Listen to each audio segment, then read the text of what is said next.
O, okay, ja, ek sien nou. Ja, kom ons begin weer. 14 Desember 2025, ek is amper al in 2026, maar in elk geval, so ja, hierdie is dan 'n lering oor die boerevolk in Jesaja, hoe die Jesaja die situasie van die blankes, van die boerevolk in Suid-Afrika, baie mooi akkuraat beskryf. En dis genoeg om 'n ou hartseer te maak. En wanneer ek deur dit gaan, dan gaan jy agterkom, hy beskryf nie die Jode daarbo nie. Glad nie. Hy beskryf die boerevolk. En die mense verstaan 'n baie belangrike beginsel nie. Daar is 'n mandjie goeie vye en daar is 'n mandjie slegte vye. En is iets wat Jeremia ons vertel, is 'n profesie wat hy maak. En hy sê dat die Judeërs wat weggevoer is, hulle is die mandjie goeie vye. Maar die Judeërs wat sal terugkeer na Judea en daar probeer om weer aan die gang te kom en 'n herstel daar te hê, hulle is op die ou einde die slegte vye. Hy praat daarvan. En ons sien dat reeds in die tyd van Jesus was daar van hierdie baie slegte vye. En die bietjie Judeërs wat daar was, het in voor 70 na Christus gevlug, toe hulle sien hier kom 'n verwoesting. Want Jesus het verduidelik daar gaan verwoestings kom. Hy het nie vir hulle gesê hy gaan Jerusalem herstel nie. Hy het vir hulle gesê, jy sal nie een klip op 'n ander klip bly nie. Toe gaan hulle, en toe hulle sien die moeilikheid kom, toe vlug hulle Spanje se kant toe. Ek dink die Bybel praat van dit as Sefarat. Maar, daar het 'n aantal agtergebly, wat ons noem die Talmoediese Jode, die Baster Edomiet. En dit het baie te doen met Hyrcanus. Ag, dit is baie lank, is so 150 jaar voor Jesus se geboorte, was daar 'n Judeër, sy naam was Hyrcanus, hy was 'n hoofpriester, ek dink, en daar was 'n oorlog tussen hulle en die Edomiete, Edom die nageslag van Esau, en hulle het hulle oorwin, en hulle het hulle gedwing om die Joodse geloof, die Judeër geloof te aanvaar, en van daar af het daar 'n totale verandering gekom, en het hulle oorgegaan na die Fariseërs en die Sadduseërs. Dit wil sê, hulle het 'n vreemde geloof ingevoer, want daar was vreemde elemente wat toe bygekom het, en hierdie vreemde elemente is maar wat ons vandag noem die Baster Jood, die Joodse rabbies. So die Joodse rabbies wat ons vandag sien, bou op die Fariseërs en die Sadduseërs se fondasie in die tyd van Jesus. En dit is ook hoekom hulle hom verwerp, en dit is die slegte vye. En jy sal daai profesie kry in die skrif. Maar goed, ek wil nou terugkom na Jesaja. En voor ek daarby uitkom, ek het 'n hele ding hier geskryf, 'n hele diens het ek vir my geskryf. Kom ons begin by wat die skrif sê. Die skrif gebruik simboliek om dinge aan ons oor te dra. Hy praat van die boom van die lewe, boom van kennis en goed en kwaad. Hy praat van 'n wingerd en 'n olyfboom, die bulle van Basan, en hy doen dit juis, want so verberg hy die ware profesie. Hy steek dit weg, en hy doen dit met opset. Nou ons lees dit, hy sê dit, Jesaja 28 vers 9, vir wie wil hy dan kennis leer? Wie moet die kennis ontvang? Vir wie moet hierdie kennis wees? Is dit vir elke Jan Rapp en sy maat? Elke sot? Is dit elke Moore Mohammedaan? Vir wie moet hy hierdie kennis leer? Hy vra, vir wie wil hy dan kennis leer? En vir wie wil hy die openbaring verstaanbaar maak? Vir wie wil hy hierdie profesie gee? Dan gaan hy verder. Dan sê hy, vir die wat van die melk gespeen, wat van die moedersborste weggeneem is. So as jy nog op melk is, dan is jy nog in die kerk, jy is nog besig met die kerk se dinge, dan is jy op melk. So jy het by Jesus uitgekom, want jy het daarin opgegroei in die kerk, en verder weet jy niks. Jy loop maar agter die kerk aan. Hulle het 2 sakramente, die nagmaal en die kleindoop, en daar karren jy agter die kerk aan. Sommige ouens het 'n bietjie wakker geword, hy's nou al miskien by Doxa Deo of die AGS kerke, En hy gaan vir jou sê, wel, hy het nou ge-arrive, hy is dan nou al groot gedoop, en ja, maar is nog steeds nie. Hy is nog steeds op melk. En daarom, as ek hierdie goed met hulle praat, dan verstaan hulle baie min. Die Bybel werk op simboliek. En as jy nie die simbool verstaan nie, en hy gee die betekenis, en jy kan die twee nie by mekaar sit nie, dan lees jy 'n ding, en dan verstaan jy hom totaal verkeerd. En dan begin jy stories vir ander mense verduidelik van, daar moet 'n derde tempel wees in die Joodse staat, en die Jode is nou herstel in 1948, en ons moet die Jode ondersteun, dan is jy besig met leuns. Maar dis omdat jy melk drink, hoe sal jy nou onderskei? Dan gaan hy verder, want dit is gebod op gebod, gebod op gebod, reël op reël, reël op reël, hier 'n bietjie, daar 'n bietjie. Hoor wat hy sê? Hy sê, dis hoe dit is wat die Bybel is. Hy's gebod op gebod en reël op reël, hier 'n bietjie, daar 'n bietjie. Ja, hy sal deur lippe wat hakkel en deur 'n vreemde tong met hierdie volk spreek.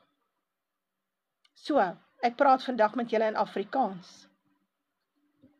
Ek praat nie met jou in Hebreëus nie. Hy wat aan hulle gesê het, dit is rus, gee rus aan die vermoeides en dit is verkwikking, maar hulle wou nie luister nie. Dan gaan hy verder en sê, daarom sal die woord van die Here vir hulle wees, gebod op gebod, gebod op gebod, reël op reël, reël op reël, hier 'n bietjie, daar 'n bietjie, sodat hulle kan heen gaan en agteruit struikel en verbreek en verstrik en gevang kan word. So wat sê hy? Hy sê die Bybel gebruik God om daai dwaalleringe vir die mense te gee. So die Bybel is so geskryf, dat as jy nie by die vleis is nie, as jy nog op moedersmelk is, dan gaan jy die Bybel so verkeerd lees, jy gaan 'n groot klomp leuns, gaan jy glo. Onder andere die Jode is die uitverkore volk, en die derde tempel, en daar's 'n 7 jaar tribulation, en die wegraping is nou, ons moet net wag. Verstaan jy? En dan gaan jy natuurlik uitsprake maak, soos wat ons gesien het in die laaste paar maande, van die wegraping is op daai datum, ons moet net wag. En dit het alles te doen met ouens wat op melk is. En daarom verstaan hulle nie die Bybel nie. So kom ons begin by Sefanja 3. Want ek wil aan jou toon, dat daar 'n volk is, ander kant die riviere van Kush. Nou was Kush riviere, dis die Midde-Afrika riviere. Kush was net bokant, dis Sudan, Somalië, daai 100ste deel van Egipte, daai dele is alles die Kusiete. Dit was hulle woonplek. Baie jare terug, nadat Israel uit Egipte is, het die Kusiete daai dele oorgeneem met oorloë, en daarom kry jy farao's wat lyk soos nie blank is. Jy kry dit. Hulle het die statues gemaak as gevolg van hulle vermenging met die Kusiete. So daai onderste dele het te doen met Kush. En dan sê hy, daar's riviere, dit is so, daai riviere is die Midde-Afrika riviere. Hulle het alles te doen met die Victoria meer en die Malawi meer en so aan. Nou ander kant hierdie riviere, dit wil sê aan die suidpunt van Afrika is daar 'n volk. Hy sê oor kan die riviere van Kush vandaan sal my aanbidders, my verstrooide gemeente, my offerhande bring. So hy sê ander kan die riviere van Kush is daar 'n volk. Hy noem hierdie volk my aanbidders, my verstrooide gemeente, en hy sê hulle bring aan hom 'n offer. Nou ja, kom ons kyk wat noem hy hulle nog. Hy sê op die dag, nou ons sal later uitfigure wanneer is dit. Nou luister mooi, as hy praat van op die dag, is dit nie noodwendig die wederkoms nie. Baie mense sal sê dis die wegraping. Daar is verskillende gebeurtenisse van op die dag. Die een is die verwoesting van die aarde. Op die dag kan te wees die versameling van Israel. Op die dag kan wees Armageddon. So, 'n ou moet na die versie kyk, dan moet jy 'n afleiding maak. Op die dag hoef jy jou nie te skaam weens al jou dade waarmee jy teen my oortree het nie, want dan sal ek uit jou midde uit wegruim die wat in jou oormoedig jubel, en jy sal jou nooit hoogmoedig gedra op my heilige berg nie. Nou hier begin hy praat van 'n berg, heilige berg. Waar is God se heilige berg? Right, heilig is apart, my aparte, en berg is 'n koninkryk, of 'n land, of 'n volk, of 'n nasie. Dis eintlik wat dit is. So op my heilige koninkryk. So dis wat hy hier praat. En ek sal tussen jou laat oorbly 'n ellendige en 'n geringe volk wat by die naam van die Here sal skuiling soek. So hy praat van 'n groepie mense. Hy sê, ander kant van die riviere van kus bly daar 'n klomp mense. Hulle is my verstrooide gemeente. Hy sê, daar's kom 'n tyd wat ek jou sondes vir jou gaan vergewe. Hy sê, en ek gaan van jou 'n nederige klompie mense maak. En ek gaan by jou laat oorbly 'n ellendige groepie mense, 'n geringe volk, 'n handjie vol, wat by my naam sal skuiling soek. Dit wil sê, hulle is radikale bekeerdes. Dan gaan hy verder, dan noem hy hulle nog iets. Hy sê, die oorblyfsel van Israel sal geen onreg doen en geen leentaal spreek nie. En in hulle mond sal geen bedrieglike tong gevind word nie, maar hulle sal wy en neerlê en niemand sal hulle verskrik nie. Nou noem hy hulle iets anders. Hy sê hulle is die oorblyfsel van Israel. OK, so ons het te doen met 'n aantal Israeliete. Dan sê hy verder, jubel o dogter van Sion. Wat noem hy hulle nou? Dogter van Sion. Juig o Israel, hy bevestig, hulle is Israel. Verheug jou en jubel van ganser harte o dogter van Jerusalem. Nou noem hulle die dogter van Jerusalem. So hoeveel verskillende name het hy nie vir hulle in een ou stukkie hoofstuk nie. En ek het nou net hier 1, 2, 3, 4, 5 verse gelees. Nou hierdie Israel wat hy van praat, wat ander kan die riviere van Kus woon, het niks te doen met Jode nie. Dit het alles te doen met die blanke boerevolk. Want die westerse blanke nasies is Israel. En ek kan in detail daarop ingaan. Dis ons sukkel so met hierdie beginsel. Want ons wil nie gaan lees wat in die Bybel staan nie. Uit Abraham, Isak en Jakob sal daar 'n magdom nasies kom. En konings sal uit hulle voortkom, koningshuise. Die Jode voldoen nie aan die vereiste nie. So, die Jode het nooit nasies geword nie, hulle het nooit konings gehad nie. En toe hulle 'n stukkie grondgebied kry, toe is dit 'n woestyn. God sê vir Jakob en vir Isak, hy sê, ek gaan vir julle gee, die dou van die aarde, in die vettigheid van die grond, menende julle sal met landbou, kan julle ekonomie oprig, want sonder 'n goeie landbou-ekonomie kan jy nie oorgaan na 'n fabrieksekonomie nie. Want as jou mense sterf van die honger, hoe sal jy nou opgaan na die volgende fase van 'n ekonomie? Nou dit kan die Jode nie doen nie. Hulle maak hulle geld met wapens. Wapenuitvoere. Groot geld. En natuurlik afpersing en geld afpers van die FSA af. Hulle soek hierdie hulppakkette. Dit is waarmee hulle werk. Nou ja, as beste veel oor die Jode praat, al word jou video deesdae afgehaal. So, hier praat hy van 'n klompie Israeliete wat verstrooi is, die verstrooide gemeente, wat in suidpunt van Afrika bly. En kyk hoeveel blankes is oor, is hierdie bietjie in Suider-Afrika, daar's 'n handvol in Rhodesia en daar's 'n handvol in Suidwes. Dis al wat oorgebly het van die bietjie blankes. En hy praat van hulle. Hulle is die oorblyfsel van Israel. En dan gee hy vir hulle spesifieke name. Hy sê, luister, julle is nie net Israel en die oorblyfsel van Israel nie, julle is ook Sion, die dogter van Sion, Jerusalem, die dogter van Jerusalem. Hoekom gebruik hy hierdie name? Wanneer hy praat oor Juda, as hy van Juda praat, dan het hy 'n paar verskillende name. Hy noem Juda Jerusalem, hy noem hulle Sion, hy noem hulle my volk, en dan noem hy hulle ook byvoorbeeld Ariel, en dogter van Sion, dogter van Jerusalem, my heiligdom, my woning, en dit kry jy alles in die skrif. So, hier het hy vir jou 'n aantal simboliek gesê, gee. Nou wanneer mense dit lees, en jy's op melk, dan lees hy, jubel o dogter van Sion, dan dink hy, ja, dis daai plekkie daarbo. Sion is daai plek daarbo in die Midde-Ooste, en dit het daarmee te doen. Niks daarmee te doen nie. Sion is 'n volk, is nie 'n plek nie. Dogter van Jerusalem is 'n volk, is nie 'n plek nie. En is een volk, hulle het maar net verskillende name.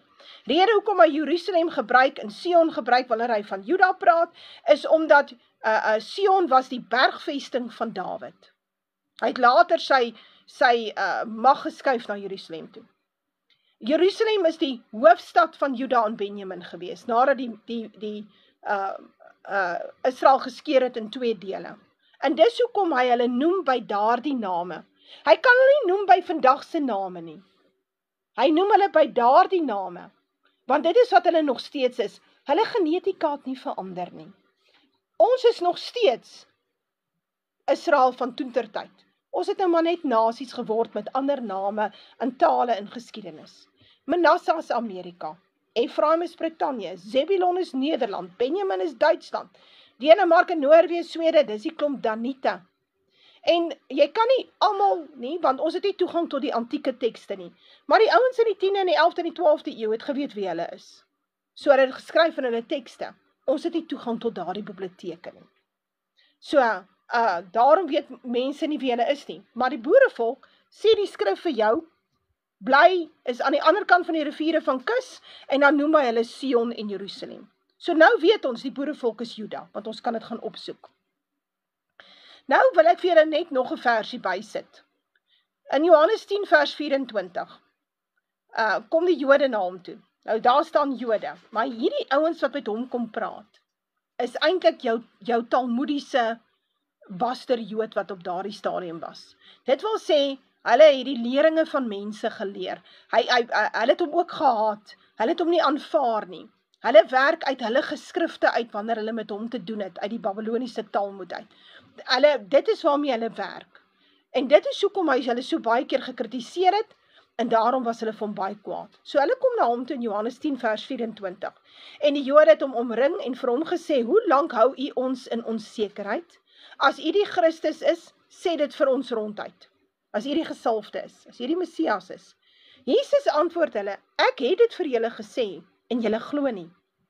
Die werke wat ek doen in die naam van my Vader, die getuig van my. Maar julle glo nie, want julle is nie van my skape nie. Soos ek vir julle gesê het. My skape luister na my stem. Ek ken hulle en hulle volg my. Nou wanneer jy kyk na die Jode daarbo, dan is dit mos nou duidelik dat hulle nie voldoen hieraan nie. Is hulle Jesus se skape? Nee. As jy dit vir hom sê ek nou vir jou gaan op jou spoeg. So jy moet dit nie vir hulle gaan sê as jy daar staan nie. Ek sê vir julle as jy doodgooi met klippe. So, want hulle is nie skape nie. Hulle is nie Israel nie. Hulle is die Baster Edomiet. Herodes was ook 'n Baster Edomiet. Toe koning Herodes in beheer gekom het, en jy kan dit gaan oplees op die internet. Nie vir my te glo nie. Toe hy die hele topstruktuur van die Sanhedrin, hy die priesterorde gaan vervang met sy eie mense. Hy het hulle gaan indruk in daai topstruktuur. Dis soos vandag se kerke. Daai topstruktuur is broederbond en vrymeselary. Dis mos nou dom om agter daai ouens aan te loop en te glo hulle is nou daar vir jou as 'n herder. Hulle is nie daar vir jou as 'n herder nie. Hulle het heeltemal die pot misgesit. Jy kan dit sien aan die uitsprake van die kerke. So, daai tyd toe hulle begin het met die Bellehaar-belydenis in 1985, toe moes jy gesê het, wow, boys, ons is nou nie meer op dieselfde bladsy nie. Julle het die bladsy verander. So, ons kan nie meer bly nie. En dit is wat my ouers gedoen het. My ouers het gesê, met hierdie Bellehaar-belydenis kan ons nie saamstap nie. Apartheid is nie 'n misdaad nie, is ook nie 'n misdaad in die mensdom nie. Dit is 'n ingestelde iets wat ons kry in die Bybel. Dis 'n wet. Reg, want ons is Israel. So, en Israel is 'n aparte volk, apart van die res van die volkere. Julle is 'n eiendomsvolk aan Jahwe. Nou ja, maar Jesus sê dit. Jesus sê vir daai Jode, hy sê, julle is nie my skape nie. En die 12 apostels, was hulle sy skape? Ja, hulle was. Van daai 12 disippels, was 11 disippels sy skape. Een was nie. Reg. Maar, hulle is nie skape nie. Wel, jy kry bokke, varke, adders, honde, sprinkane. Al daai goed kry ons in die skrif. Hy praat van die sprinkane. Hy sê nie op perdels gooi vir die varke nie. Hy sê die honde moet die krummeltjies eet. Interessant. Maar die skape loop saam met Jesus. Jesus is vir die skape. Dan sê hy vir hulle, my skape luister na my stem en ek ken hulle en hulle volg my. Volg die Jode Jesus? Nee, dan is hulle mos nie sy skape nie. Dan weet ons aan wie behoort hulle? Definitief nie aan Jesus Christus nie. Daar is ook net 2 gode. So, die een is die almagtige God, Jesus Christus, skepper van hemel en aarde, die Seun, en die ander een is Satan. So, daar is nie meer as, dis of die een of die ander een. So, as jy nie is skape van Jesus is nie, nou dan behoort jy aan Satan. Hulle volg hom nie, hulle ken nie sy stem nie, en hy ken hulle ook nie. En enige ou wat glo dat die Jode nou op hierdie laaste punt, hulle gaan nou drasties tot bekering kom, daai ou rook sy sokkies. Openbaring 2 vers 9, sê hy vir ons 'n belangrike ding. Hy sê, ek ken jou werke en verdrukking en armoede, maar jy is ryk.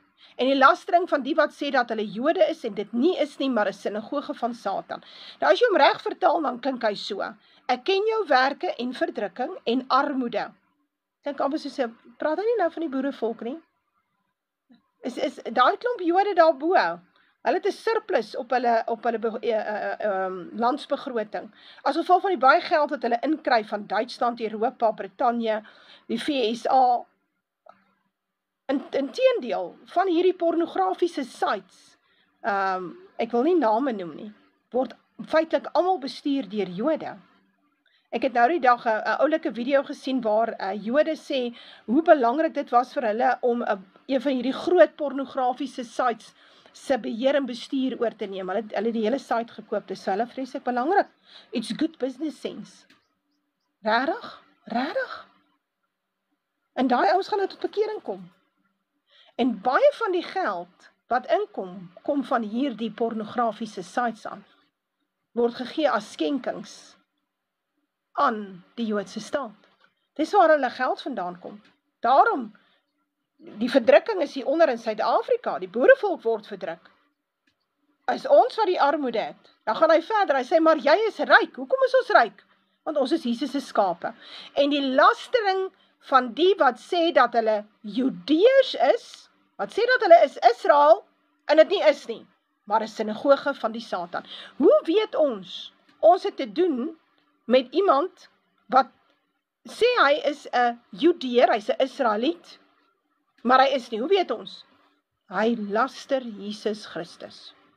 En hulle hele staatsgodsdiens is die lastering van Jesus Christus.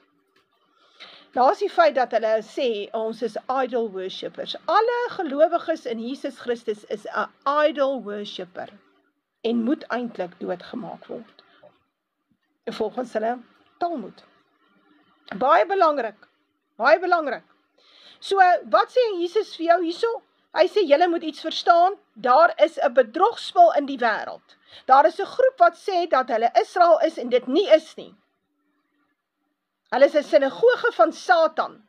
Hulle is 'n tempel vir die Satan. Hoe weet ons dit? Hulle laster Jesus. Daar is hy. Nou weet ons. Is daar nie 'n duidelike onderskeid. Kom ons gaan aan. Matteus 10 vers 5. Luister mooi wat sê Jesus.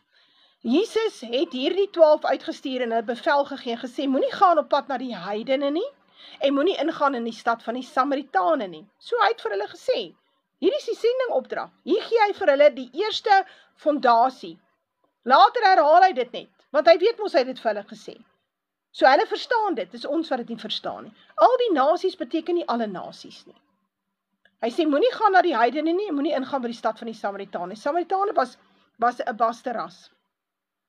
So, en jy kan gaan lees waar hulle vandaan kom, ek dink as daar in 2 Konings 17, gaan lees dit as jy my nie glo nie, hoe daar Samaritane ontstaan het, waar kom hulle vandaan, reg? So hy sê, moenie gaan na hierdie nasies nie, wat nie Israel nasies is nie, is eintlik wat hy vir hulle sê, maar gaan liewer na die verlore skape van die huis van Israel, en gaan preek en sê die koninkryk van die hemel het naby gekom, en wanneer hulle julle vervolg in die een stad, vlug na die ander toe. Want voorwaar ek sê vir julle, julle sal met die stede van Israel sekerlik nie klaar kry voor die seun van die mens kom nie. So waar is al hierdie stede van Israel? Ek wil nou evangelisasiewerk gaan doen. Waar begin ek? Wel, die hele Europa is vol stede van Israel. Skotland, Engeland, Ierland, Kanada, VSA, Suid-Afrika, Australië, Nieu-Seeland. Dit is die westerse blanke lande. En hy gaan sê vir hulle, die nuwe verbond is nou van krag. Dis wat hy vir hulle sê. En hy sê nie, gaan na die Joodse staat toe nie. Dis nie wat hy sê nie. Inteendeel, hy wys daarop dat hulle moet gaan na suiwer Israel toe. Nou wil ek vir jou iets verduidelik. Die belangrikheid van Juda. En wat Juda alles beteken in die skrif. Soos ek sê, hierdie gaan oor simboliek. Ons moet die simboliek verstaan. As ons nie die simboliek verstaan nie, dan lees ons iets en ons verstaan nie wat ons lees nie, dan hou ons op met lees. Ek weet, ek was daar. Dis hoekom ek vir jou sê. Baie jare terug, as jy lees, dan verstaan jy nie mooi wat jy lees nie. Is Jesaja nou op ons van toepassing, of is dit op die Jode van toepassing? Hoe sal ons nou weet? En dit is baie belangrik, daarom dat ek hierdie lering doen. Psalm 114 vers 1 en 2, en hy sê, toe Israel uit Egipte getrek het, die huis van Jakob uit 'n volk met 'n vreemde taal, het Juda sy heiligdom geword, Israel sy ryksgebied. So hy sê, Israel is die koninkryk, maar Juda is die heiligdom, Juda is die tempel. So as jy daar in die Nuwe Testament lees van die gruwel word opgerig in die heiligdom, het dit te doen met 'n derde tempel, niks nie. Dit het niks te doen met 'n anti-Christ wat gaan sit daar bo in 'n derde tempel in die Midde-Ooste nie. Niks daarmee te doen nie. Alles te doen met die boerevolk. En gelukkig vir ons is dit reeds verby. Julle het dit gemis. So daai hele idee van die gruwel word opgerig vir 2300 dae is reeds verby. Begin op 16 Desember 2013 en het geëindig in Mei 2020. Die meeste van ons mis hierdie baie belangrike hekkies in die profesie. Hoekom? Want ons weet nie wie ons is nie. As ons weet wie ons is, dan sal ons weet wat ons lees. Maar ons verstaan nie. Dan gaan hy verder. So Juda is die heiligdom. Want die Here het Sion uitgekies, hy het dit as 'n woonplek vir hom begeer en gesê. Sion is God se woonplek. Nou Juda is die heiligdom, Sion is sy woonplek. Dan gaan hy verder, as hy mag hy u hulp stuur uit die heiligdom en u ondersteun uit Sion uit. So Sion is God se woonplek, maar Sion is ook die heiligdom, is ook Juda. So, daar lees jy dit. En van wie praat hy? Hy praat van die huis van Jakob. Hy sê vir Israel, die 10 stamme, die 10. Hy sê, mag hy, God, u 10 stamme, hulp stuur uit die heiligdom, uit Juda uit Sion uit, sal die hulp kom vir die ander oorblyfsel van Israel. En dit is wat Siener sê, as hy vir jou sê, die wit tente staan in die Karoo. Die blanke Christene vlug na Suid-Afrika toe. Psalm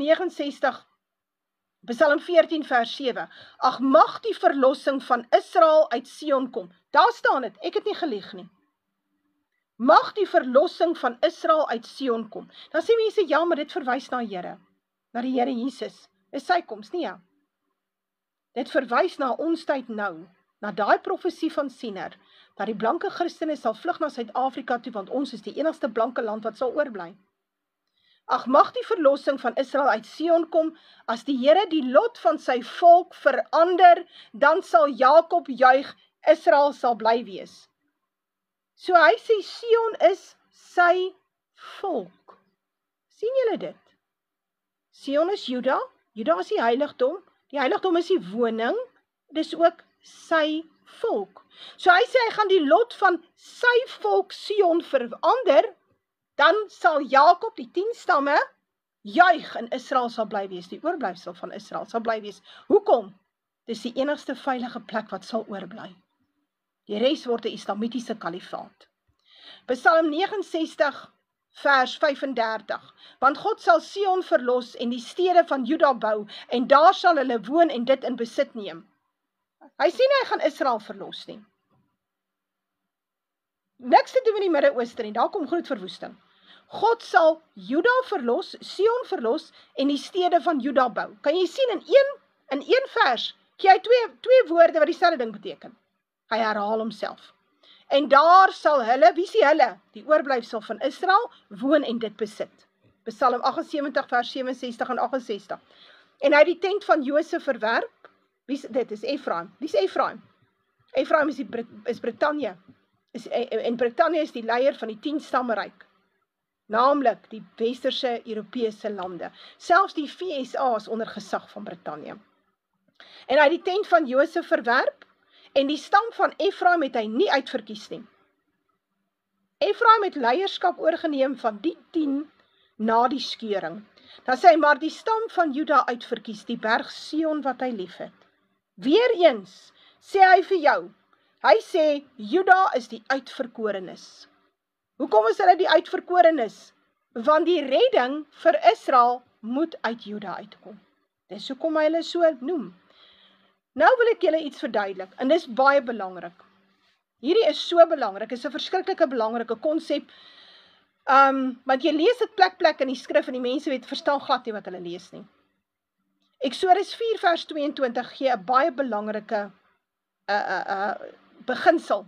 Dan moet jy vir Farao sê, so spreek die Here, my eersgebore seun is Israel. Nou maar, mens kan, daar is nou 2 vrae. Een sal ek later behandel. Daar is 2 vrae. Is God se eersgebore seun nie Jesus nie? Hoe kan sy eersgebore seun Israel wees? Luister mooi, Jahwe is die seun.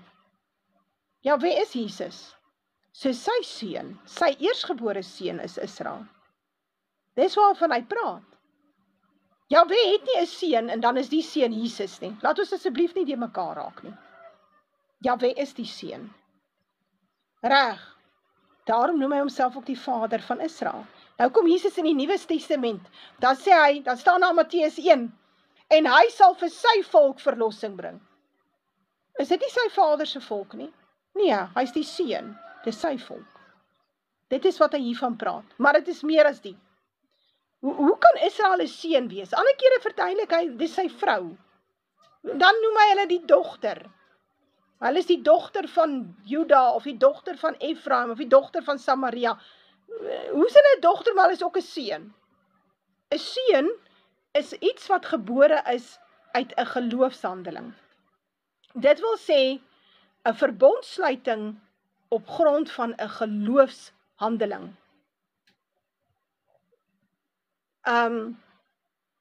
Israel is gebore uit die verbonde tussen Abraham, wat God gesluit het met Abraham, Isak en Jakob. Daarom word hulle 'n seentjie genoem. Dit is hierdie geboorte van 'n volk, wat hy beloof het van Abraham af, en wat ons sien, tot wasdom kom in Egipte, en dan trek hulle uit, dan maak hy 'n verbond met hulle, op die berg Sinai, en hulle is blank, ons praat van blankes, blanke mense. So, ons was toe al in slawerny, in Egipte, is niks snaaks nie. So, die klomp swartes, en almal wat so klaar oor slawerny, ja, ons slawerny is vroeg al opgeskryf in die Bybel, toe was ons slawe, onder die Egiptenare. En dit is waar Biljam en Balaam en Balak kom van daai tyd af, maar jy lees dit nie noodwendig in jou Bybel so mooi duidelik nie, jy lees dit in die boek van die Opregte, daarom moet jy die boek van die Opregte kry, die boek van Jashar.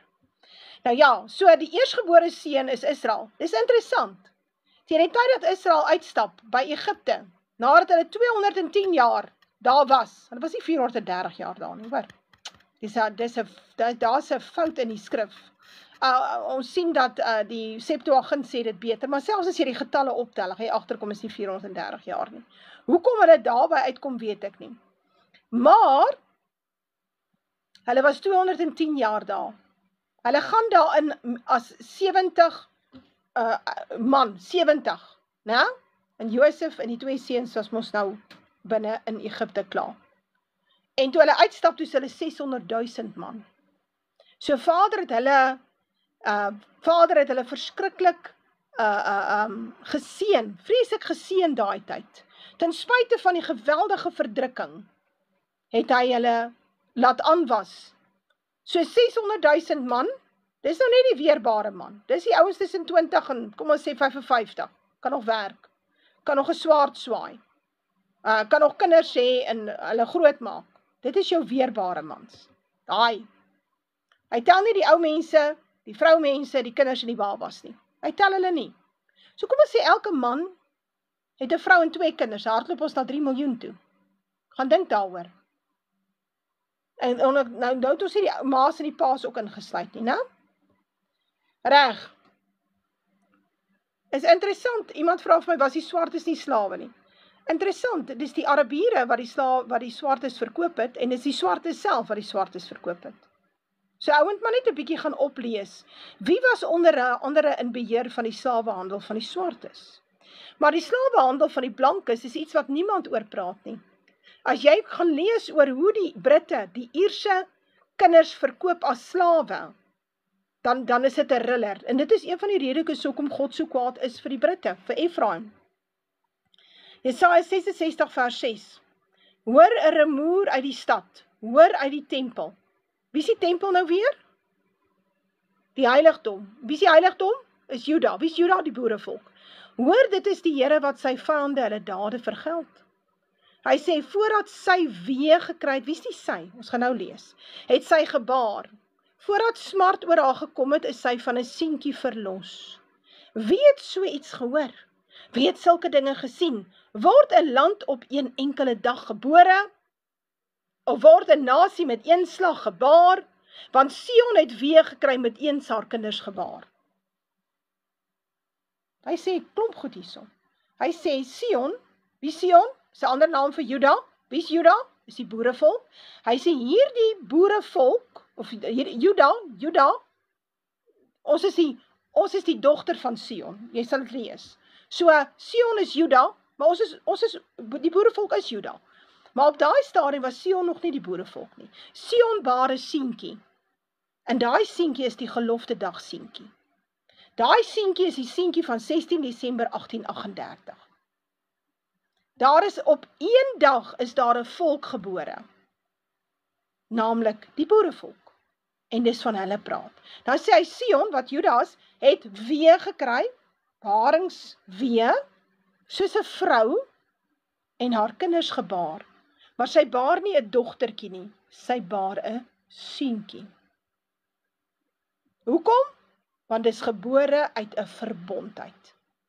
Hierdie boerevolk is gebore uit die 16 Desember 1838 verbond, waar volgens ons aparte eiendomsvolk is aan Jahwe. En wat doen ons 94? Ons stel ons gelyk met almal, ons sê almal is gelyk en almal het stemreg en almal kan besluit en die boerevolk gee sy mag oor aan 'n swart kommunistiese regering. En ons dink hulle gaan na ons kyk. Is dit wat die kerke ons vertel het? Jy sien, die kerke moes hierdie dinge wat ek vir julle geleer het, lankal vir julle geleer het. Maar hulle kan dit nie doen nie, want die broederbond en die vrymesselary hou hulle vas. So hulle kan nie die volk die waarheid vertel nie. Selfs al weet hulle dit, hy verloor sy pensioen en sy job. En daar's baie min van hulle wat die ruggraat het om dit vir julle te leer. Ek weet van bitter min, 'n handjie vol. En dan is hulle ook lankal uit die kerk uit. Reg. Ek verstaan steeds nie, hoekom sit die volk in die kerke nie. Ek is in 87 uit, ek het nooit weer teruggegaan nie. En die kerk het my nie hierdie goed geleer nie, die Heilige Gees het my geleer. So, die land wat op een enkele dag gebore word, is die boerevolk. Kan nie die Jode wees nie. Want in 1948, toe die Joodse staat ontstaan het, toe was die Jode. Dit is nie dat daar iets verander het nie. Het hulle geloof verander? Het hulle kragtadig tot bekering gekom en gesê, hulle is nou kinders van Jesus Christus, en hulle aanvaar nou die nuwe verbond? Nee. So, hulle is nie die skape nie. Die skape ken die stem. Toe daai boere, daai voortrekkers in die moeilikheid is in Natal, en hulle staan op die punt om almal uitgemoor te word, dat daar van hulle niks sal oorbly nie. Hulle bene sal lê en verblyk in die son. Toe gaan soek hulle by wie? Hulp. Toe gaan hulle terug Bybel toe. Toe gaan hulle terug na Jesus Christus toe. Hoekom? Want hulle het geweet, hulle is skape. Hulle het geweet, dis waar hulle heil lê. Hy lê nie by wapens nie, in software, in facial recognition, en die tipe van ding, by Palantir, en Lavender, en Foundry nie. Dis nie waar het lê nie. Die heil lê by Jesus Christus. En ons ou boerevolk het dit geweet. En dis hoekom die nasies ons so vertrap. Dis hoekom die Britte toe hulle kans kry, toe kom vertrap hulle ons, want hulle kan nie toelaat dat Juda soewereiniteit kry nie. Want hulle is die leierstam van die 10. So hulle sal definitief nie wil toelaat dat daar 'n sterk en 'n magtige Juda koninkryk hier in Suider-Afrika op die been gebring word nie. Dit kan hulle nie toelaat nie. En dit is hoekom ons sien dat hulle konstant met ons karring byna van die begin af. Nadia, ek is bly as julle dit geniet. En nou kom ek terug. Ek wil nou terugkom na 'n baie belangrike ding. So, as jy verstaan, ek gaan dit weer sê, julle moet maar dik raak vir my. Luister mooi. Juda is Sion. Sion word ook genoem Jerusalem. Of die dogter van Jerusalem, of die dogter van Juda, of die dogter van Sion. Dis nie 'n plek nie, dis 'n volk. As daardie volk, Sion, vandag opstaan en in Madagaskar gaan bly, dan word dit die nuwe Sion. So eenvoudig soos dit. Dit het niks te doen met 'n plek nie. Dit het te doen met 'n volk. Reg, nou, as ons hier kyk, dan sê hy, want jy is 'n volk, heilig aan die Here, jou God, en jou het die Here uitverkies, om sy eiendomste volk te wees uit al die volke wat op die aarde is. So God kon kies wie hy wil vat, maar toe vat hy Israel. En Israel is sy eiendomsvolk. En toe sê hy vir Israel, julle kan nie verbaster nie, ek gaan nie toelaat dat julle met hierdie ander volkere meng nie, kan nie onder hulle introu nie. Hy sê, dit gaan ek nie toelaat nie, dan gaan ek julle verlaat, die Heilige Gees gaan jou verlaat. En dit het ook so gebeur. Kyk maar wat met ou Salomo gebeur het. Want hy het so verbaster onder hierdie vreemde vroue en toe begin om hulle afgode te aanbid. En God het hom verlaat. Nie Saul of Salomo is gered nie. Is hartseer. Dawid is gered, Abraham is gered, Jakob is gered. Maar daai twee konings het die redding gemis. So daar is geen redding vir hulle nie. Hulle het heeltemal uit die bus uitgeval. Nou, Salomo weens verbastering en Saul omdat hy die arrogansie gehad het om homself as 'n priester aan te stel terwyl hy nie een is nie. Nou, ek wil nou weer lees hierdie Deuteronomium 14 vers 2 en dan lees ek hom net vir jou reg. Want jy is 'n volk apart aan die Here, jou God, en jou het die Here uitverkies om sy eiendomsvolk te wees uit al die volke wat op die aarde is. En dit is waar apartheid vandaan kom. Want die blanke kan homself nie vermeng met die volke nie, dan hou die blanke op met bestaan. Dan raak hy koffiekleurig, dan is hy nie meer blank nie. En ons sien 'n duidelike beweging in Europa met die Europese leiers om die blankes daar totaal te vernietig. En dit is hoekom hulle ook druk vir 'n oorlog. Ek wil dit net kortliks hierso sê. Vir twee redes word daar gedruk vir 'n oorlog. Europa in 'n oorlog met Rusland, wat 'n totale verwoesting sal wees. Van Europa. Hoekom doen hulle dit? Ek meen, verstaan hulle nie die Russe gaan boor hulle hardloop, as hulle op 'n stadium die Russe te ver gedruk het nie? Verstaan hulle dit nie? Nee, hulle verstaan dit. Dis die doelwit. Die doelwit is die verwoesting van Europa, sodat hulle 'n nuwe islamitiese kalifaat onder leiding van die Vatikaan daar kan oprig. En die vroue wat oorbly, want hulle gaan die mans almal stuur vir die oorlog. Die vroue wat oorbly, sal gedwing word om te assimileer met die migrant populasies wat ingekom het. En so vernietig jy die blanke totaal. En ons gaan dit sien in Amerika ook, Kanada, Australië en Australië, 'n groot deel van Australië sal sink, net sy ooskus bly oor. En dit wat oorbly sal eilande word van die oosterlinge. Daar sal een blanke land oorbly. Suider-Afrika. Net een. En die oorblyfsel van Israel sal vlug na ons toe, ons sal die volgende ark word. Nou ek is nie om jou te oortuig nie. Ek sê net vir jou, hierdie ding is baie naby aan vervulling. Ons wag vir die moeilikheid om te kom in Suid-Afrika, want ons gaan laaste in die gat en ons kom eerste uit. So dis hoekom ek hier is. Jy nie my glo nie, good for you. Dis nie my probleem nie. Ek weet net, dat ek staan op hierdie beloftes van Vader. Nou wil ek jou iets verwys in Jesaja, en dis baie belangrik. Luister mooi wat ek hier sê. Omdat hierdie boerevolk in 94 die apartheid verwerp het, 'n swart kommunistiese regering oor hom laat aanstel het, want ons het dit willens en wetens gedoen, en nou is ons niks nie. Hulle is geweldig rassisties teenoor ons, hulle verdruk ons word vermoor, ons taal word vermoor, ons kultuur word vermoor. Kom ons lees wat sê die Bybel, wat gebeur met 'n volk as hulle in ballingskap gaan? Nou sien iemand wat vir my sê, Rusland en Poland gaan die enigste wit bevolking hê. Nee, Rusland is klaar 'n basterbevolking. So ek is jammer om vir jou te sê, en die Russe gaan behoor die Pole hard te was, sal van Pole niks oorbly nie. Dit sê Siener self. Reg, kom ons lees verder. Ek wil vir julle wys, wat gebeur as 'n volk in ballingskap gaan? Want julle het in ballingskap gegaan na 'n swart kommunistiese regering.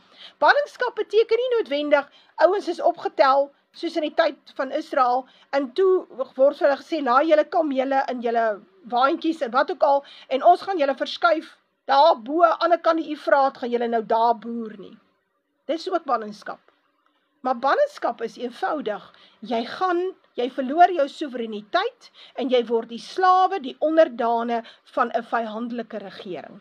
Dis wat dit beteken. Het julle onderdane slawe geword van 'n vyhandelike regering? Yes. Ons noem hom die ANC-SAKP regering, wat ook bestuur word deur Kusatu. So, daar is die tripartite, dis 'n tripartite, 3 partye, hulle is almal swart, en 'n baie sterk Joodse invloed. Gaan kyk 'n bietjie maar wie het die SAKP gedryf. Dit was Joe Slovo en Ronnie Kasrils, en ek dink is die ander, ek dink is Jeremy Cronin, is almal Jode, sterk Joodse invloed.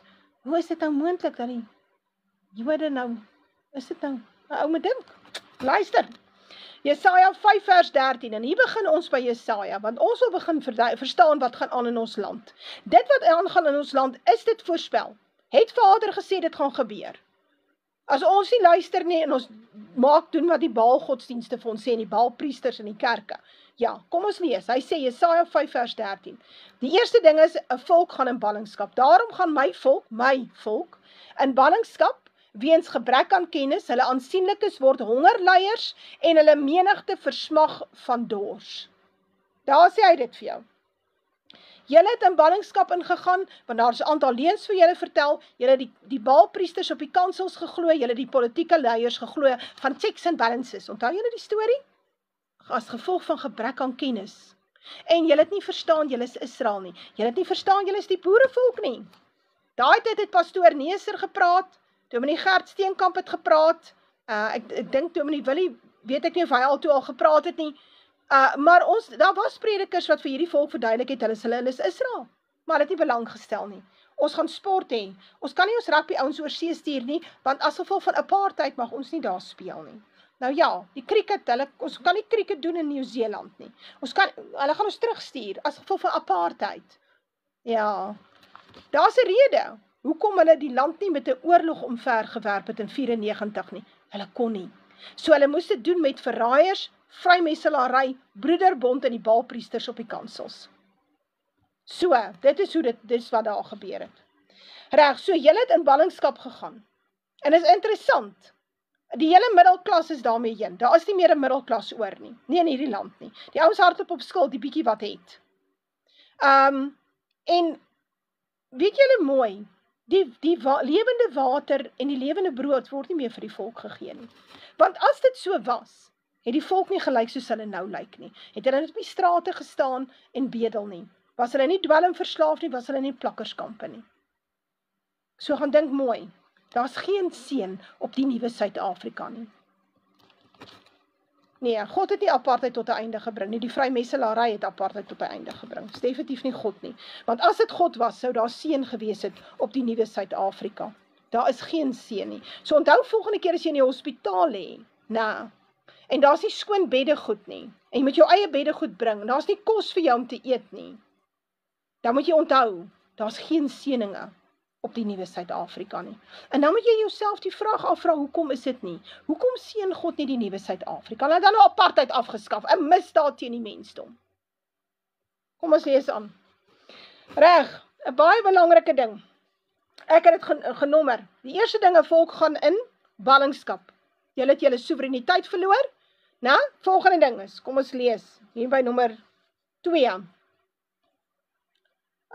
Die regering wat oor julle aangestel is, luister mooi, Jesaja 1 vers 23, jou vorste is opstandelinge. Was hulle nie aktiviste en revolusionêres nie? Het hulle nie bomme geplant nie? O ja, hulle het. En metgeselle van diewe, nee, hulle het roof en steel, die syndikaate. Elkeen van hulle het omkoopgeskenke lief en jaag beloninge na. Aan die wees doen hulle geen reg nie en die saak van die weduwee kom voor hulle nie. Wanneer laas het jy gesien dat die ANC-regering hom bekommerd oor die weduwees en die wees? Ek praat nie eers van die blankes se weduwees en die wees nie. In so mate dat hulle die hulp hulle wil staatshulp onttrek aan weeshuise, omdat daar te veel wit kindertjies in die weeshuise is en te min swart kindertjies. Weet julle daarvan? Of weet julle nie daarvan nie? Of is dit ook iets wat by julle verby is? So die staatsweeshuise moet hulle eie geld genereer, want daar is te veel wit kindertjies in. Daar staan dit in jou Bybel, my heerlikheid, dit staan daar. Kom ons gaan na die volgende een toe. Nommer 3. Die plakkersprobleem en grondbesetting. Kom ons begin by nommer 3. En ek sal seuns hulle vorste maak en moedswilliges sal oor hulle heers. Gaan kyk 'n bietjie mooi. Ag nee, niemand het ander rasse verdruk en sleg behandel nie. As jy so sleg behandel was, Poppy, dan sê ek nou vir jou, dan was hulle nie 80 miljoen en ons 2 miljoen of 3 miljoen nie. Dis 'n leuen. Ek groet jou. Ek het nie lus vir iemand met my tok praat nie.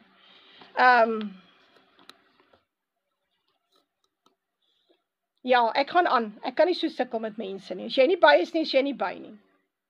Kom, ek gaan aan. Ek sal seuns hulle vorste maak en moedswilliges sal oor hulle heers. Onthou nou volgende keer as jy daar in die lyn sit, of hulle trek jou af en hy skryf jou vir alles onder die son. Is 'n moedswillige.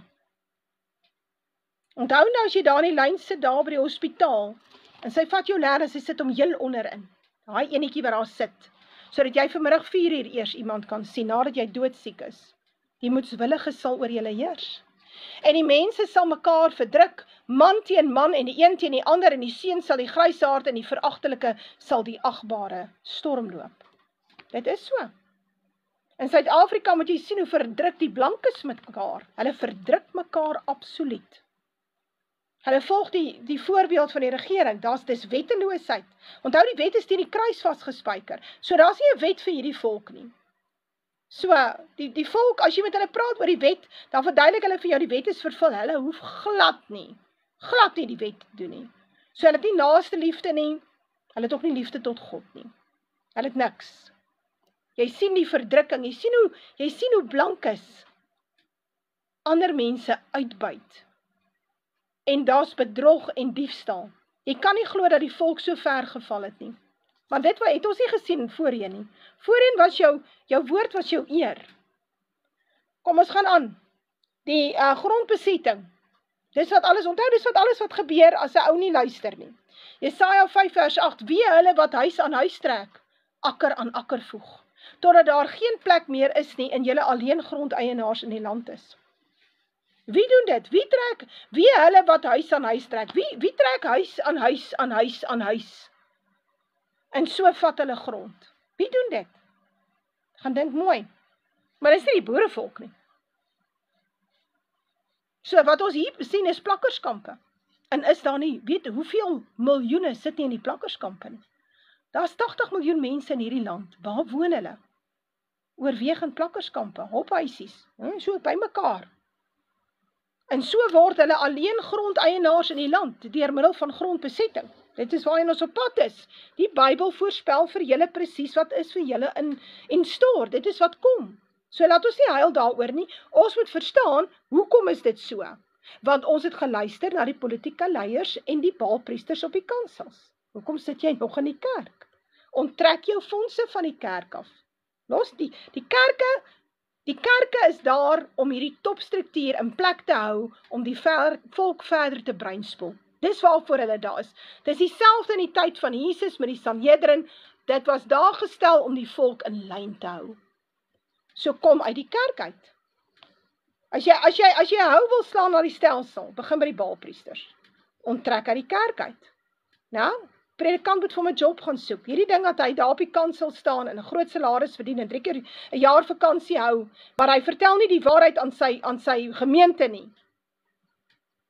Dit is 'n probleem. Onttrek die geld. Jesaja 8 vers 7. Kom ons lees.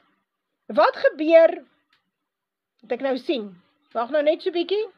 Wat gebeur as 'n volk, die boerevolk, Jahwe verlaat? Wat gebeur? Jesaja 8 vers 7, is hulle word oorstroom deur migrants uit Afrika. En natuurlik, Indië, Pakistan, name it.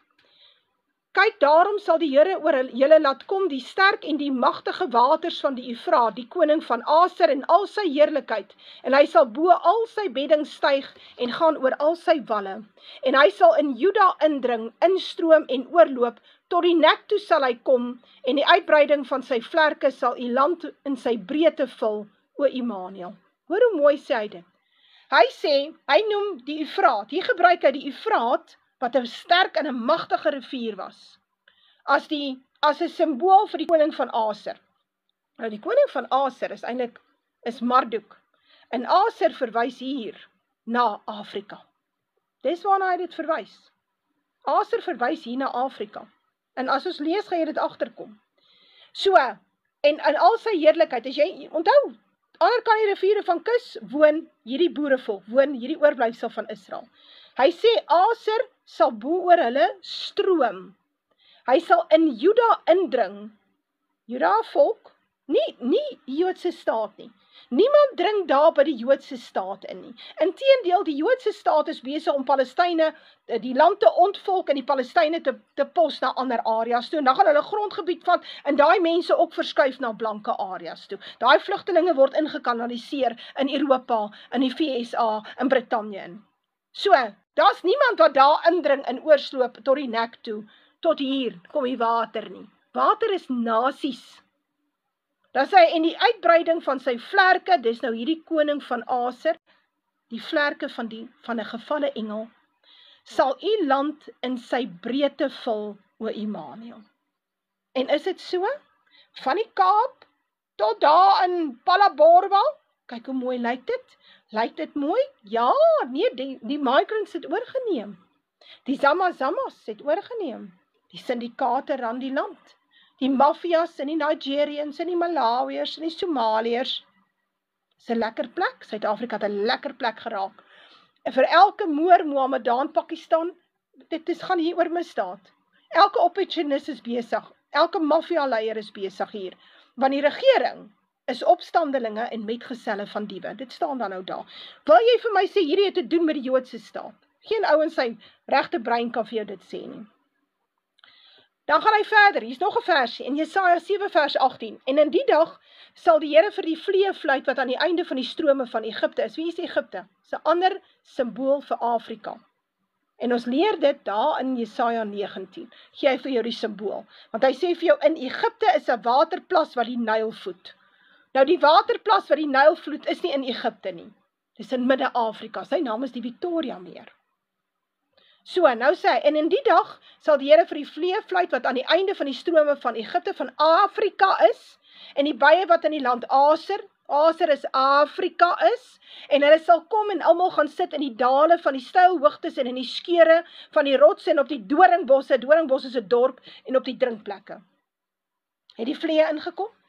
Het hulle? Ja. Sit hulle oral langs die riviere? Ja.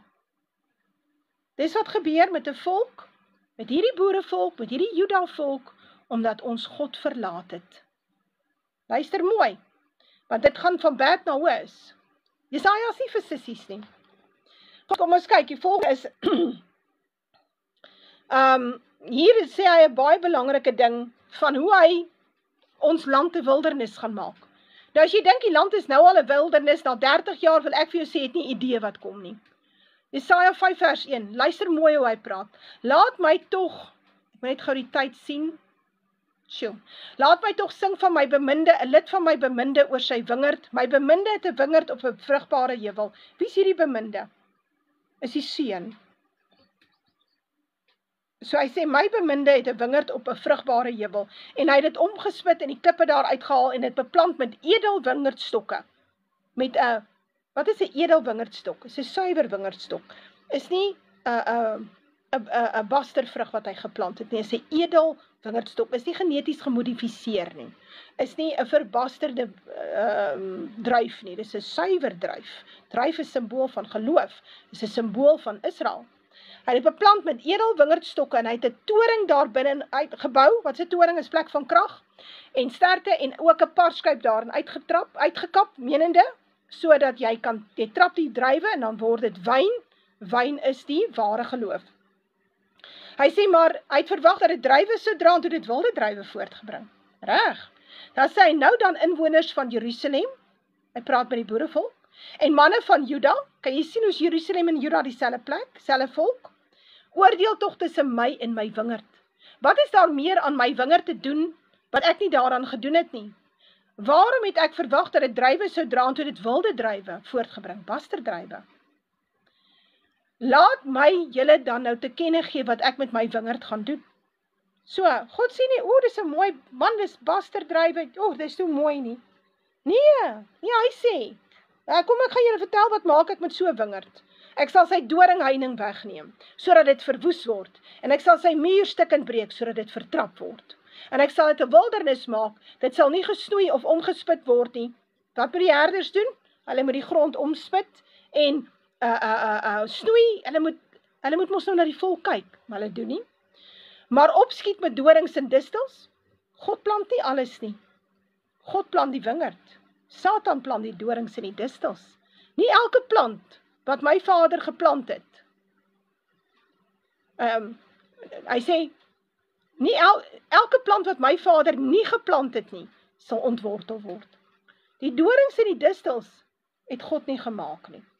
Hulle kom van self op, want die Satan het die saad in die nag kom saai.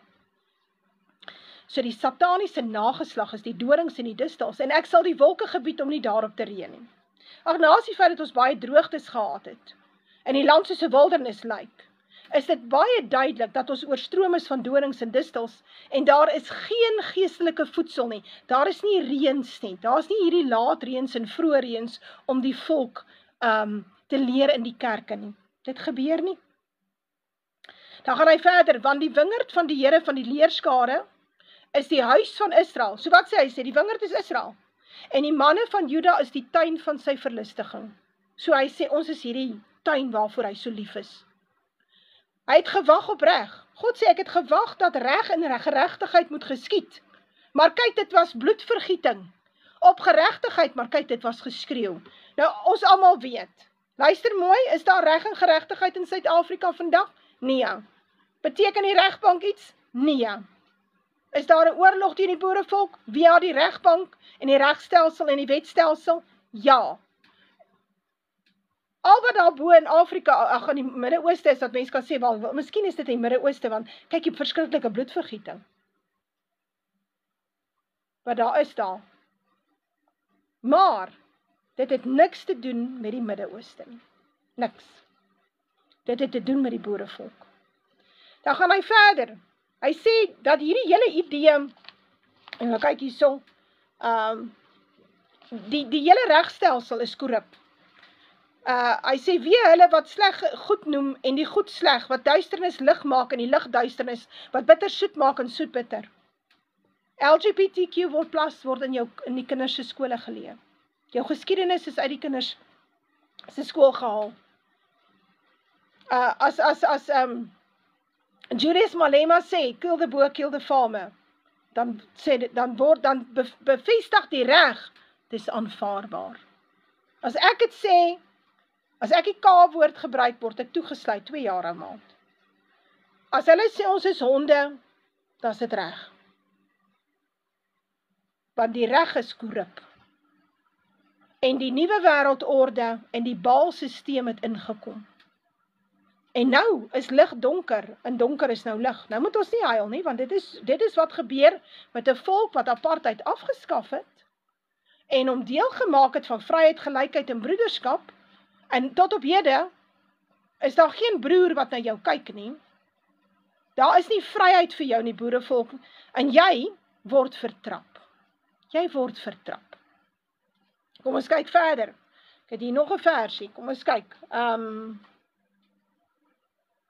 Jesaja 6 vers 8.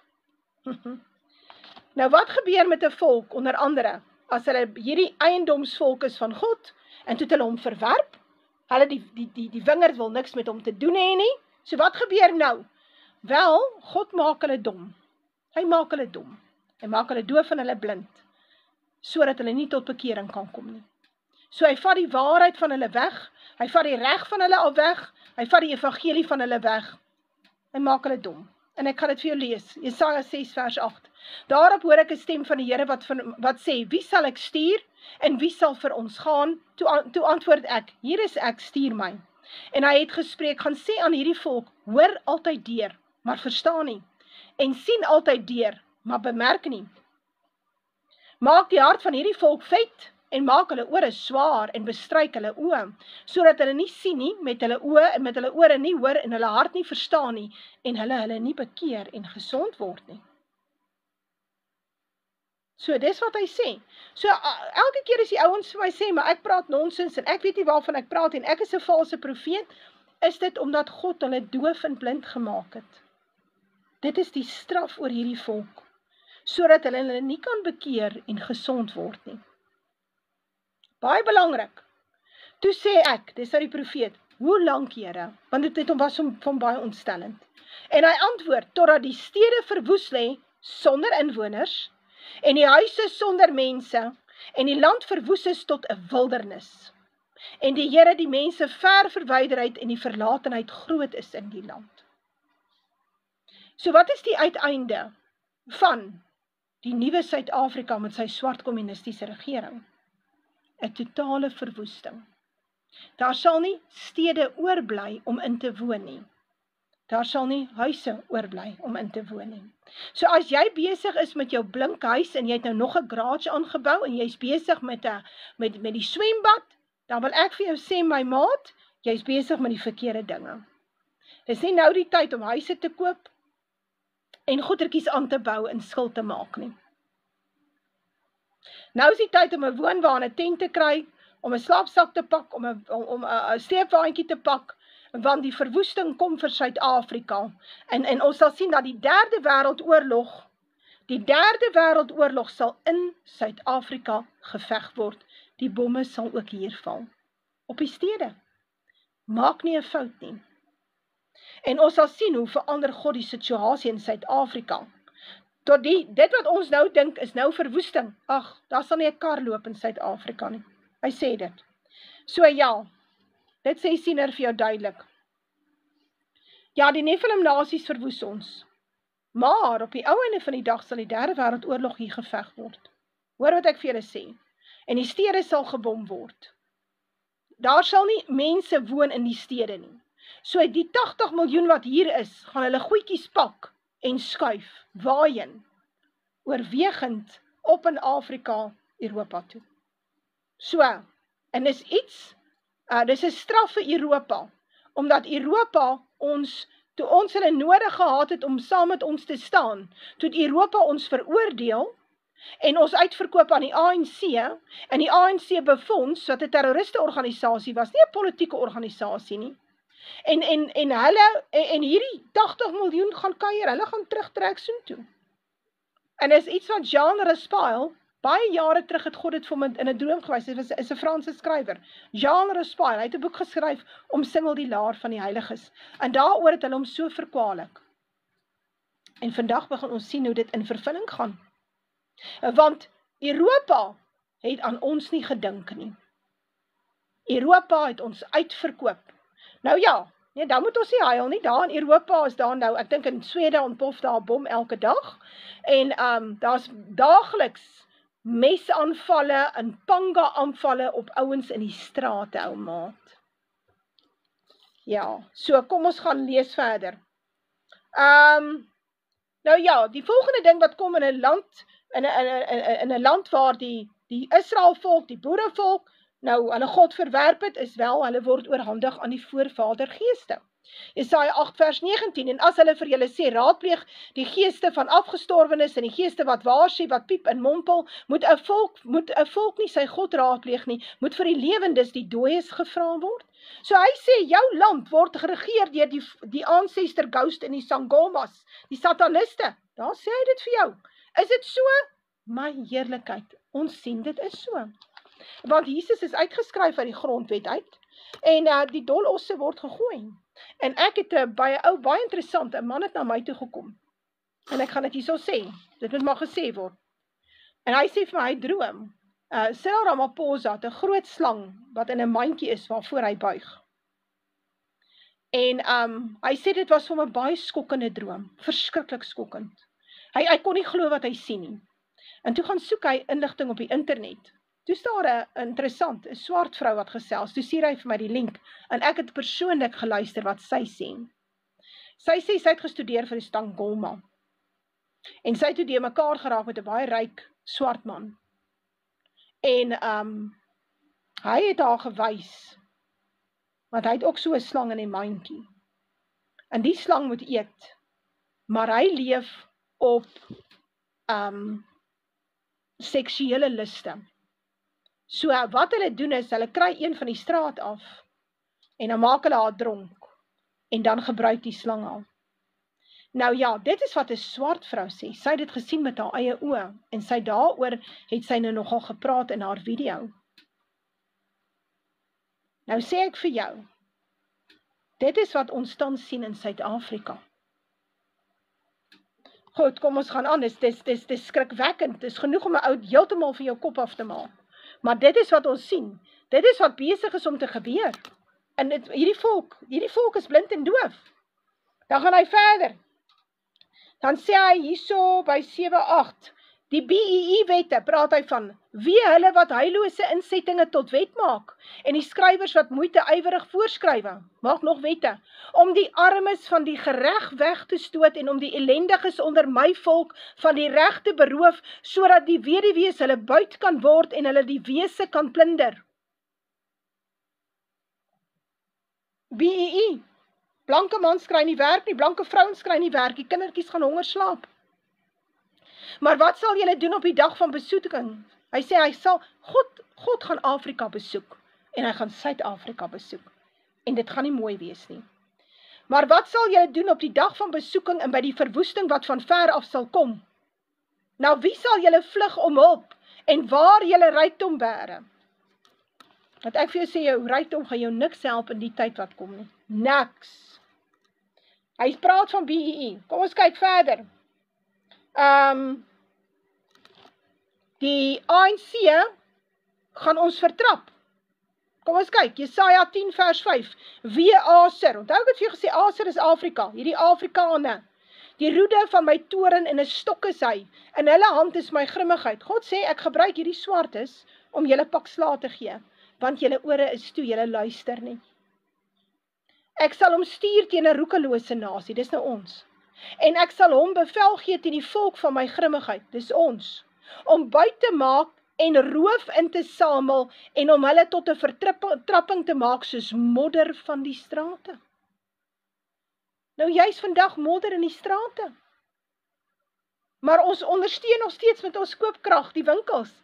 Weet julle dalk waar wit mense werk? Want ek het probeer kyk of ek kan sien waar wit mense werk. Ek weet nie waar wit mense werk nie.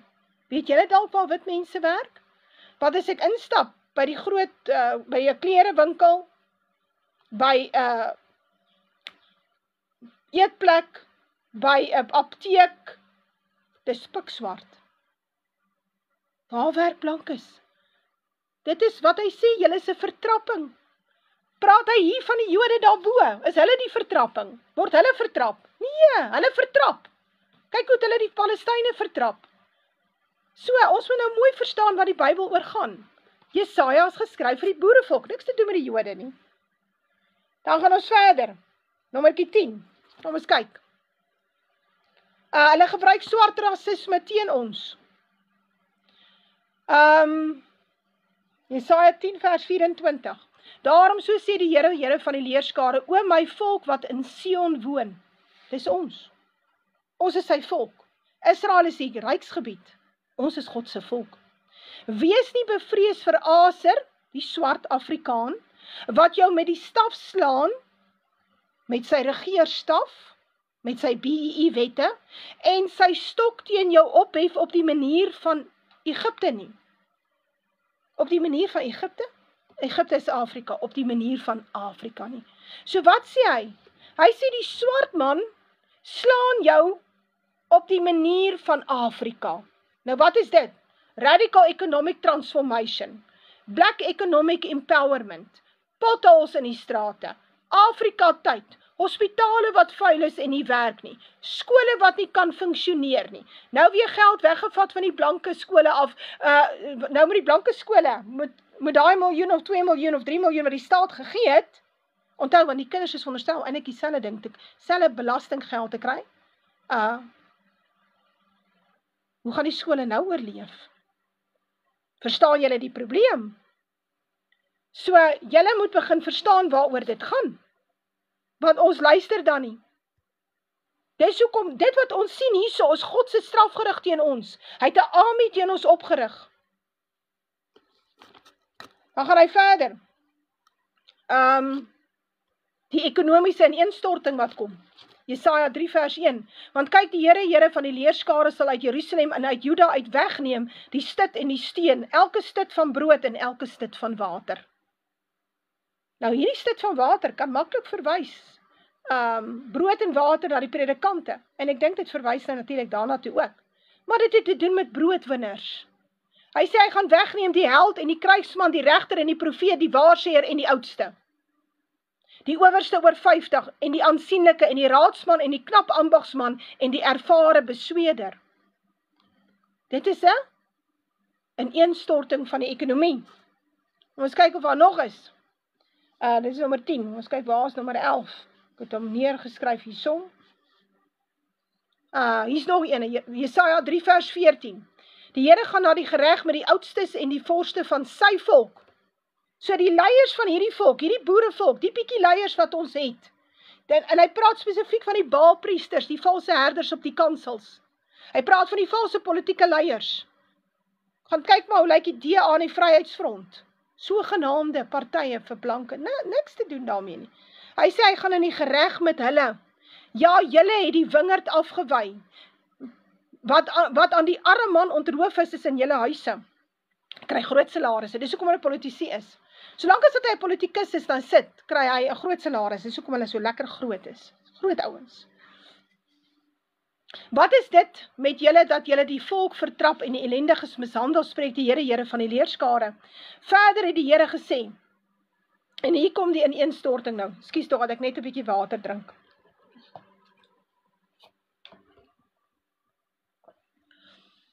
Hy sê verder die Here gesê, omdat die dogters van Sion, dus omdat die dogters van die boerevolk, omdat die nageslag van die boerevolk, trots is en loop met 'n uitgestrekte nek en met die oorlok, wegstap met trippelgang en hulle voetringe laat rinkel.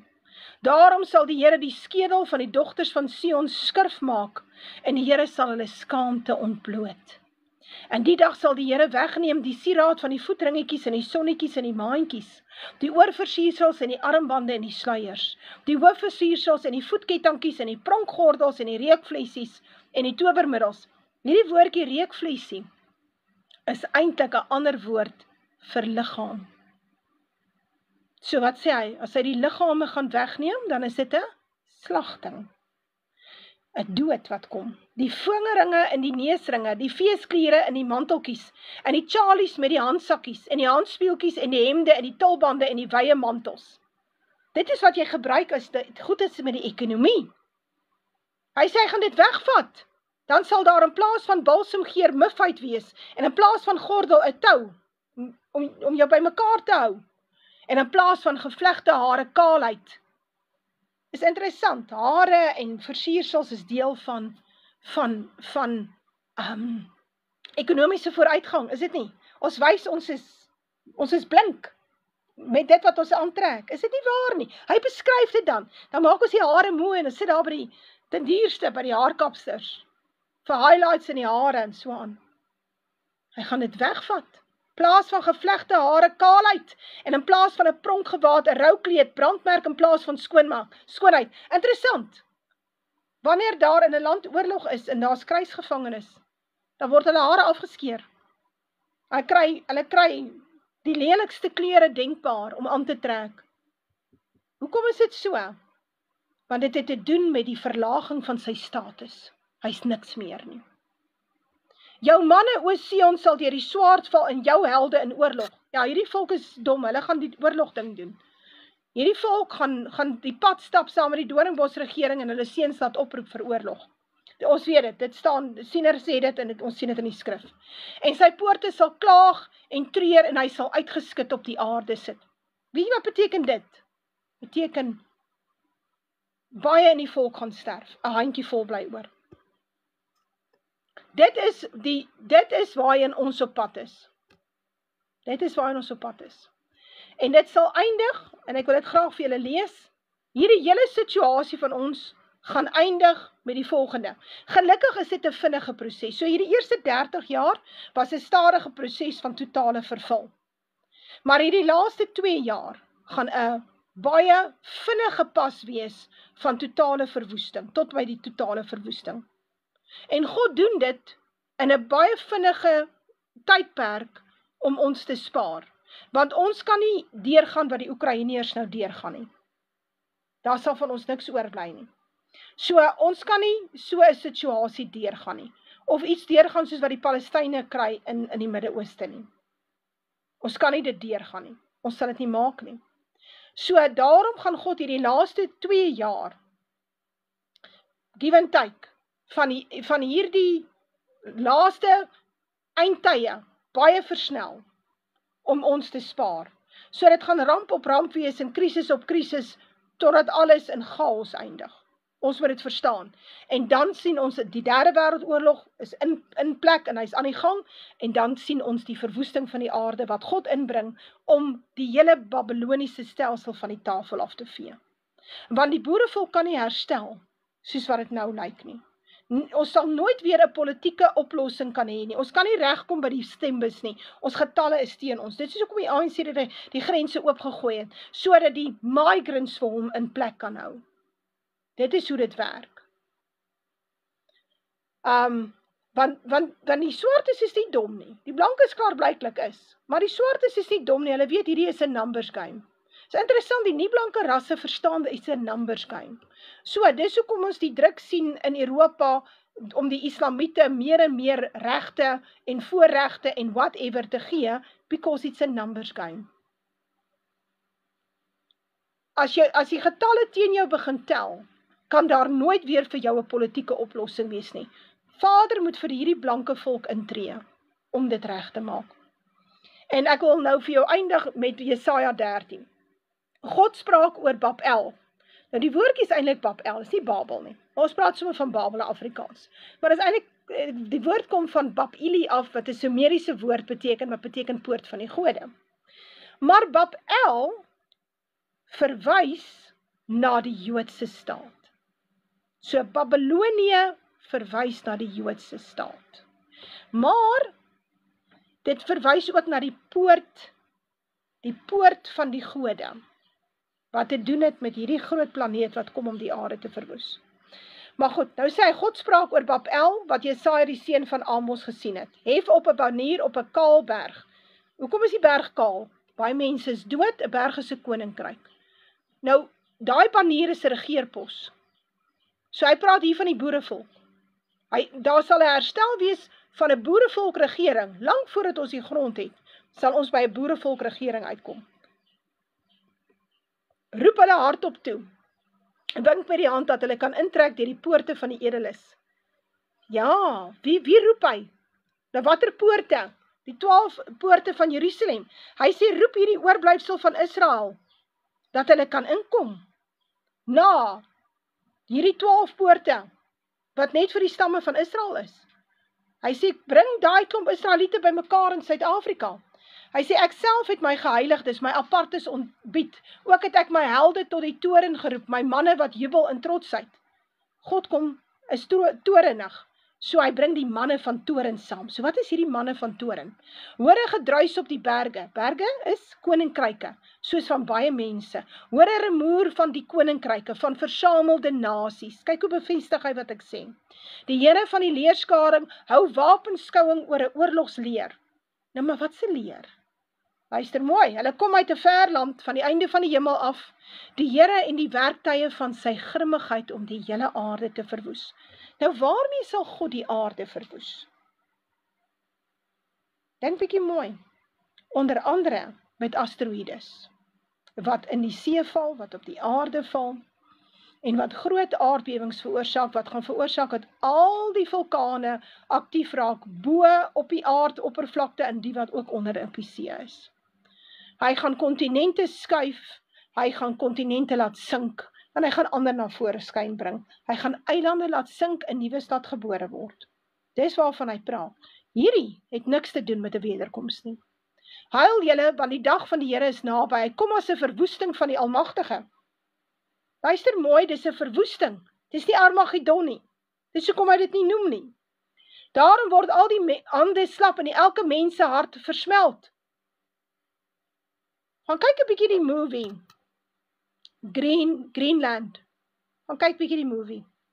Hoe mense se harte versmelt as hulle besef dat daai goed wat inkom gaan tref. En hulle is verskrik, kry krampe in wee, hartaanvalle, beroertes. Hulle krimp in mekaar soos een wat baar. Die een kyk die ander verbaas aan, hulle gesigte is vlammende gesigte. Ja, die aarde gaan 'n oond word. Gaan warm raak by die plekke. Kyk, die dag van die Here kom verskriklik met grimmigheid en toorngloed om die aarde 'n woestenny te maak en sy sondaars daaruit te verdelg. Maar hoekom gaan hy die sondaars daaruit verdelg? Dit tog as 'n wegraping. Wie bly oor? Die regverdiges. God gaan die sondaars wegraap. Dis wat hy van praat. Sodat die aarde aan die regverdiges kan behoort. Dis waarvan hy praat. Dan gaan hy verder, hy sê, van die sterre van die hemel en sy Orions sal hulle lig nie laat skyn nie, en die son is duister by sy opgang en die maan laat sy lig nie skyn nie. Ek het baie hieroor al gepraat. Hierdie het baie te doen daarmee dat iets tussen ons en die son in beweeg, wat so groot is, dat jy die maan, die son en die Orions en die sterre nie kan sien nie. Dan dink mooi daaroor. Dan sê ek sal in die wêreld sy boosheid besoek en dan die goddelose hulle ongeregtigheid en ek sal die trots van die vermeteles laat ophou en die hoogmoed van die tiranne verneder. En ek sal sterwelinge skaarser maak as fyn goud en mense as goud van ofer. Hy sê, daar gaan min mense oorbly. Maar het ek dit nie vir julle gelees nie? 'n ellendige en 'n geringe volk sal oorbly. Jesaja 6 sê hy sê, en die verlatenheid is groot oor die land, en hy die mense ver verwyder het. Menende, jy ry met 'n perd, want daar is nie iets anders nie. Jy gaan ry met jou perd, né? En jy ry 3 dae voordat jy by mense uitkom. Man, ek sien uit daarna. Jy het nie idee hoe sien ek uit daarna nie. The sooner the better. Want soos dit nou aangaan met artificial intelligence en nanotechnology en die volgende lockdowns en die volgende verpligte jabs, anders kan jy nie 'n brood koop nie. Hoe gouer God die aarde verwoes, hoe beter. The sooner the better. En dis waarvoor ek bid. Die wederkoms is in die verre toekoms, mense. Die kerke het die eskatologiese lyn verkeerd. En die volk is doof, so jy kan al nie dit verduidelik nie, hy wil dit nie hoor nie. Dan sê hy, daarom sal ek die hemele laat sidder, so die krisis is in die hemele. Daar is iets in die hemele wat gaan gebeur. En die aarde sal wyk uit sy plek met gebeef. Ja, God gaan hom in 'n ander baan gooi om die son, heel moontlik 360 dae soos dit was. Vanweë die grimmigheid van die Here van die leerskare en vanweë die dag van sy toorngloed. En soos 'n gemsbok wat gejaag word en soos klein vee wat niemand by mekaar maak nie, sal hulle elkeen draai na sy volk toe en elkeen vlug na sy land toe. Jy gaan sien hoe stroom hierdie swartes op in Afrika. Jy gaan dit sien. Hulle gaan verstaan, die strafgerig het begin. Glo vir my, wanneer die sinkgate onder die lokasies begin oopmaak en Kuiberg ontplof en die groot tsunamies inkom, gaan hierdie lot, is interessant, hulle verstaan beter as baie keer blankes. Elkeen wat gevind word, word deurboor en elkeen wat gegryp word, val deur die swaard. So hy sê, in daai tyd is daar geen wet in orde nie. Hulle kinders word voor hulle oë verpletter, hulle huise geplunder en hulle vrouens onteer. Praat van die boerevolk. En ek verwek die meders teen hulle wat silwer nie ag nie en goud geen behaag het nie. Hier begin hy verwys na Iran. En dan gaan hy praat van, so sal dan Babel die sieraad van die koninkryke, die trotse pronkstuk van die Galdeërs, wees soos tot God Sodom en Gomorre omgekeer het. Nou waar is hierdie Babel? Waar is dit? Dis die Midde-Ooste, dit is die Joodse staat. So hy sê, daar sal 'n tyd kom, wanneer hy 'n groot verwoesting oor die aarde bring. En dit het alles te doen met die tydperk van die verwoesting oor die boerevolk. Die twee goed loop saam. Dan sê hy, Daar waar die Joodse staat is, mense sal daar in ewigheid nie woon nie. En dit sal van geslag tot geslag nie bewoon word nie. En die Arabier sal daar nie sy tent opslaan nie. En geen herder sal hulle vee daar laat lê en rus nie. Ja, daai area sal niemand aanvat nie. Dit sal wees so Sodom en Gomorra. En as jy gaan kyk na die dokumentêre oor Sodom en Gomorra, niemand het nog ooit weer daar gebly nie. Niemand nie. Daar's 'n bietjie bouvalle wat oor is, and that's that. Niemand het ooit weer hierdie ou stede probeer herbou het nie. Mona vra, was dit wat Siener gesê het? Siener praat wel van, ja, hy praat van die verwoesting van die aarde, ja, hy doen dit. Hy praat daarvan.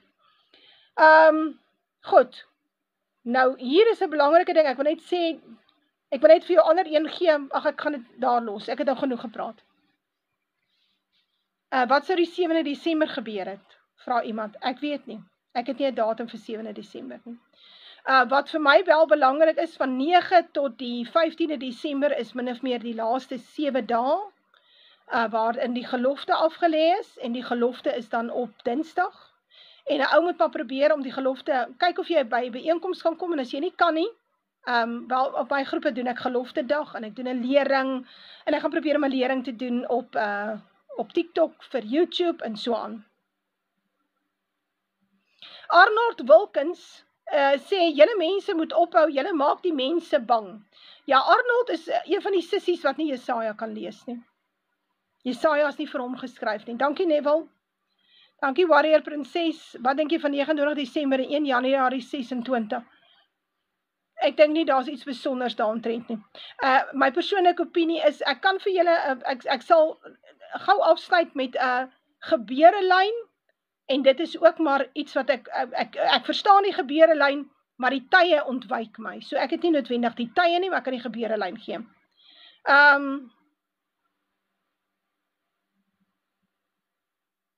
Nee, ek het nooit gesê 7 Desember nie. Ek dink jy moet weer gaan lees, Michelle. Ek het nooit gesê dat daar bomme sal ontplof in Johannesburg op 7 Desember nie. Ek het 'n berig vir jou voorgelees, wat uit die Middelburg Observer gekom het, oor die aantal plofstof wat die polisie langs die pad afgetrek het by 'n routine stop. So ek dink jy moet maar weer gaan lees. Ek verstaan nie, hierdie volk ly aan ADHD, Attention Deficit with Hyperactivity Disorder. Hulle kan nie 'n 10 minute video deursien nie. Veral hierdie jonges, hulle kan nie, hy moet scroll. As hy nie scroll nie, dan kan die dopamine stimuleer in die brein nie. Julle moet verstaan, sosiale media is saamgestel soos 'n dobbelmasjien. Gaan lees dit as jy my nie glo nie, gaan soek dit op. En daarom is daar geluitjies en whatever, dit is soos daai one-arm bandits wat jy trek. Arnold praat van wat van die kastige hemelvaartdag.